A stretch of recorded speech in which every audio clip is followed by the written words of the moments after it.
नमस्कार दोस्तों आज हम आपके लिए फिर से लेकर आए हैं ये समस्या फिटकरी के इस्तेमाल से होती है दूर। तो दोस्तों आइए जानते हैं वो कौन सी समस्या है जो फिटकरी से दूर हो सकती है। दोस्तों फिटकरी आप सभी ने देखी होगी। इसका इस्तेमाल आफ्टर शेव या फिर पानी साफ करने के लिए हर घर में प्रयोग में लाई जाती है। इसके साथ साथ आज हम आपको बताएंगे कि फिटकरी का इस्तेमाल कौन कौन सी चीज़ों के लिए लाभकारी है। दोस्तों कई लोगों को मुंह से दुर्गंध आने की समस्या रहती है, जिसके चलते वे काफ़ी परेशान रहते हैं।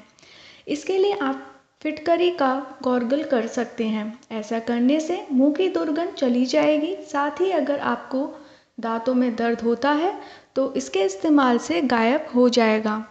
त्वचा पर मौजूद बैक्टीरिया की वजह से पसीने से बदबू आती है।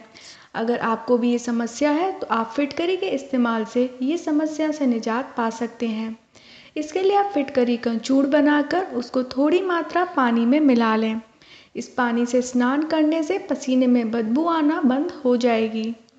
खांसी, दमा और बलगम में भी फिटकरी का उपयोग काफ़ी लाभकारी है। फिटकरी का चूर्ण बनाकर उसे शहद के साथ मिलाकर चाटने से दमा के साथ साथ खांसी में भी काफ़ी लाभ मिलता है। अगर आपको किसी जगह पर चोट लग जाए और उसको खून आ रहा हो तो ऐसे में आप तुरंत फिटकरी के पानी से घाव को धो लें। ऐसा करने से खून रुक जाता है। दोस्तों मुझे उम्मीद है आपको मेरी ये जानकारी अच्छी लगी होगी, तो प्लीज़ लाइक और सब्सक्राइब ज़रूर करें। धन्यवाद।